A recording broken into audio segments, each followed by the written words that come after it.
Pernikahan Ivan Seventeen dan Citra Monica akan digelar pada pekan ini. Mereka berencana melangsungkan akad nikah pada Sabtu, tanggal 29 Mei tahun 2021, di Hotel Pullman.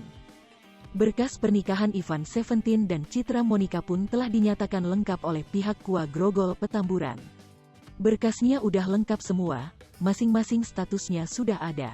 Sudah tidak ada kekurangan berkasnya berdasarkan pemeriksaan kita.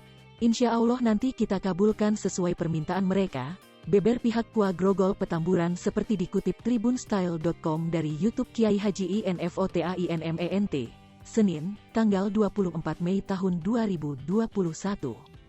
Pihak KUA juga sempat membeberkan mas kawin yang telah disiapkan Ivan, mulai dari logam mulia hingga uang dolar.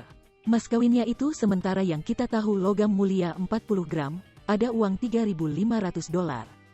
Ada juga cincin emas 12 gram, imbuhnya.